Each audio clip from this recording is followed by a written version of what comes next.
জাহান্নামের অবস্থা এত ভয়ঙ্কর হবে, জাহান্নামের ভেতরে লক্ষ লক্ষ কোটি কোটি কাফির মুশরিককে দেওয়ার পরেও জাহান্নাম বলবে হালমিম মাজিদ, আরো আছে নাকি, আরো দাও।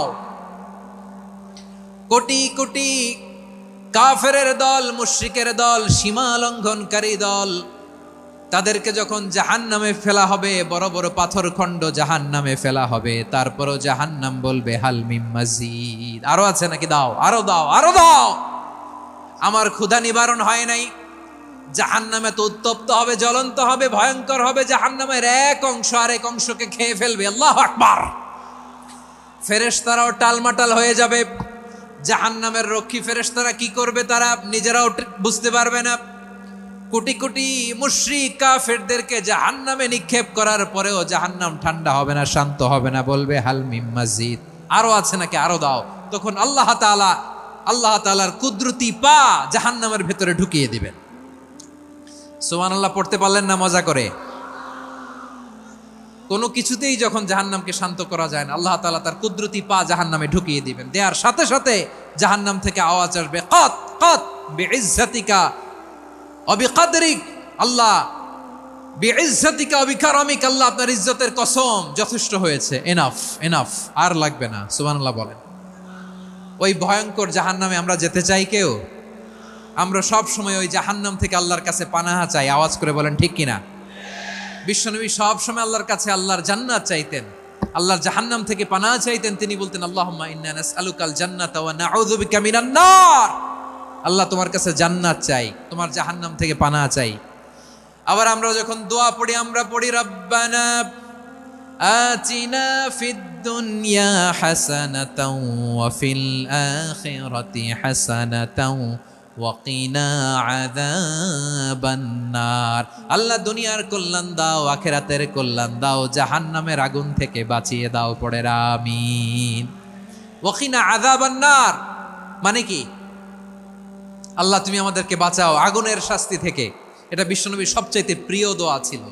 নবী যখন তাওয়াফ করতেন, প্রতিটা তাওয়াফে তিনি এই দোয়াটা পড়তেন।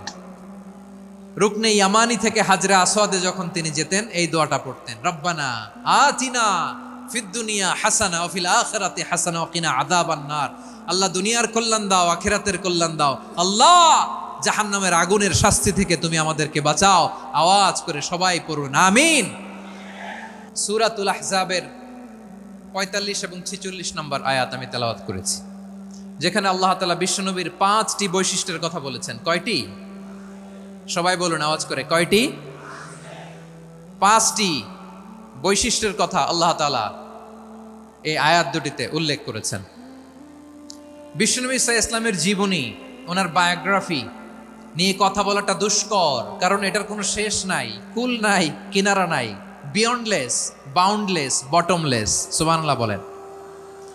কারণ তিনি তো এমন নবী যিনি হ্যাঁ বললে এটা শরীয়তে হালাল হয়ে যায়। নবীর মুখ দিয়ে যদি বের হয় হ্যাঁ, নাম, ইয়েস, তাহলে এটা হালাল। ঠিক কিনা বলেন? এ নবীর মুখ দিয়ে যদি না বের হয় যে না, নো, তাহলে এটা শরীয়তে হারাম হয়ে যায়।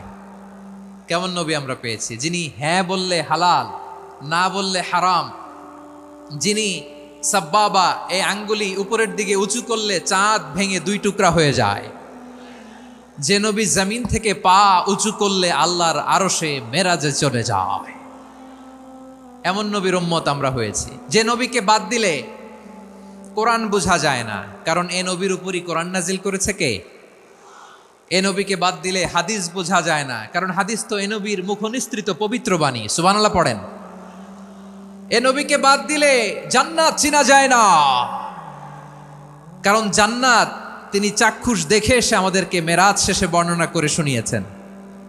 এ নবীকে বাদ দিলে জাহান্নাম চেনা যায় না, এ নবীকে বাদ দিলে আমার রবকে চেনা যায় না। ঠিক কিনা বলেন? তো বিশ্বনবীর 5টি বৈশিষ্ট্যের কথা আল্লাহ তাআলা এই সূরাতে উল্লেখ করেছেন। আল্লাহ রাসূল সাল্লাল্লাহু আলাইহি ওয়াসাল্লাম যখন মক্কাতে দাওয়াত দিচ্ছিলেন, মক্কার কুরাইশরা নানাভাবে বিষ্ণু ঈসা ইসলামকে কষ্ট দিচ্ছিল, নানাভাবে ট্যাগিং করছিল, মিথ্যা অপবাদ দিচ্ছিল। কখনো কখনো তারা বিশ্বনবীকে বলছিল মিথ্যাবাদী, কাযযাব। কখনো বলছিল যে তুমি হচ্ছে জাদুকর, সাহের। কখনো বলেছে শায়ের, মোহাম্মদ তুমি কবি, কখনো বলেছে কাহেন, মোহাম্মদ তুমি গণক, এবং কখনো বলেছে মোহাম্মদ তুমি হচ্ছে মাজনুন মানে পাগল। আওয়াজ করে সবাই পড়ুন নাউযু বিল্লাহি মিন যালিক। তাহলে বিশ্বনবীকে মৌলিকভাবে এই 5টি অপবাদ দিয়েছে। আমার কলেজা টুকরা সিলেটের ভাইরা, বিশ্বনবীর ব্যাপারে মিথ্যা অপবাদ মৌলিকভাবে দিয়েছে কয়টি? 5টি। বলেছে তুমি মিথ্যাবাদী, বলেছে তুমি গণক, তুমি কবি, তুমি পাগল, তুমি জাদুকর। বিশ্বনবীকে যে এই 5টি অপবাদ দেয়া হলো, আল্লাহ তাআলা এটা সহ্য করেননি। এই 5টি অপবাদের বিপরীতে আল্লাহ তাআলা বিশ্বনবীর 5টি চমৎকার বৈশিষ্ট্য উল্লেখ করে সূরাতুল আহজাবের 2টি আয়াত নাজিল করেছেন। আওয়াজ করে পড়েন আল্লাহু আকবার।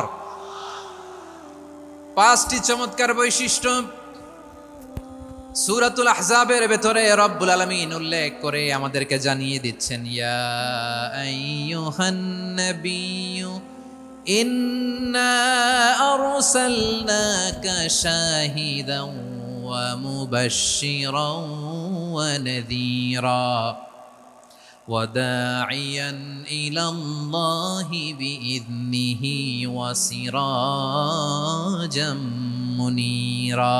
পড়েন আল্লাহু আকবার।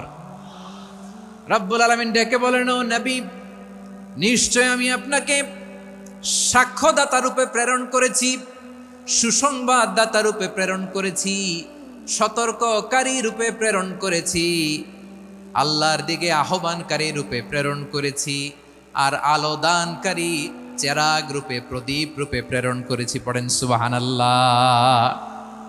5টা বৈশিষ্ট্য। 1 নম্বরে আল্লাহ তাআলা বলেন, হে নবী, নিশ্চয় আমি আপনাকে সাক্ষ্যদাতা হিসেবে প্রেরণ করেছি। সাক্ষ্যদাতা, বিষ্ণু ইসা ইসলাম সাক্ষ্য দিবেন, এজন্য শাহিদ। শাহিদ মানে সাক্ষ্যদাতা। আওয়াজ করে বলুন, শাহিদ মানে কি? তিনি সাক্ষ্য দিবেন। মুবাশশির, 2 নম্বর বৈশিষ্ট্য হচ্ছে তিনি মুবাশশির। মুবাশশিরুম বিরাহমাতিল্লাহি ওয়া বিল জান্নাহ, তিনি আল্লাহর রহমতের সুসংবাদ দেন, তিনি আল্লাহর জান্নাতের সুসংবাদ দেন। সুবহানাল্লাহ পড়েন। 3 নম্বর বৈশিষ্ট্য হচ্ছে নাযীর, তিনি সতর্ককারী, ওয়ার্নার, তিনি সাবধান করতে এসেছেন, রিমাইন্ডার দিতে এসেছেন যে আল্লাহর পথে যদি না চলো, শিরকি কাজ যদি না থামাও, তাহলে এমন আযাব আসবে আল্লাহর পাকড়াও থেকে তুমি বাঁচতে পারবে না। তিনি নাযীর। বিষ্ণু ইসা ইসলামের 4 নম্বর বৈশিষ্ট্য হচ্ছে দাঈয়ান ইলাল্লাহ, তিনি আল্লাহর দিকে আহ্বানকারী। এই যে আমরা আমাদেরকে পরিচয় দেই যে আমরা দাঈ, বলি না? বলি যে উনি হচ্ছেন একজন দাঈ ইলাল্লাহ। বহু বচনে আমরা বলি আদ-দুআত ইলাল্লাহ। এটা কোরআনের এই আয়াত থেকে এসেছে। সুবহানাল্লাহ পড়েন। ওয়া দাঈয়ান ইলাল্লাহি বিইذনিহি, আল্লাহর আদেশে বিষ্ণু ইসা ইসলাম আল্লাহর দিকে মানুষকে ডাকেন। এবং বিষ্ণু ইসা ইসলামের 5 নম্বর বৈশিষ্ট্য হচ্ছে সিরাজাম মুনীরা, আলো দানকারী প্রদীপ, আলোকদীপ্ত প্রদীপ, যে আলো দিয়ে তিনি গোটা বিশ্বকে আলোকিত করেছেন। আওয়াজ করে পড়েন আল্লাহু আকবার। তাহলে মোট 5টি বৈশিষ্ট্য নিয়ে আমরা কথা বলবো বিশ্বনবীর। আওয়াজ করে বলুন কয়টি? 1 নম্বরে হচ্ছে শাহিদ, বিশ্বনবী সাক্ষী দিবেন। কি দিবেন? He will be witness for all prophets and for us.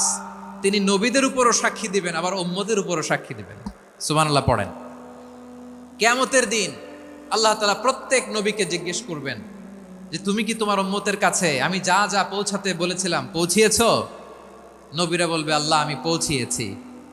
নবীদের কথা ঠিক কিনা, সত্য কিনা, এর সপক্ষে তখন বিশ্বনবী সাক্ষী দিবেন। সুবহানাল্লাহ পড়েন।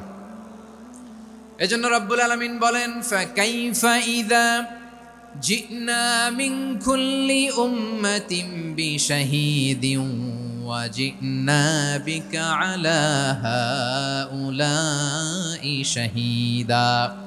তখন কেমন হবে যখন প্রতিটি উম্মত থেকে আমি একজনকে সাক্ষ্য হিসেবে বের করে আনবো, আর তাদের উপরে নবী আমি আপনাকে সাক্ষ্য বানাবো। পড়েন সুবহানাল্লাহ।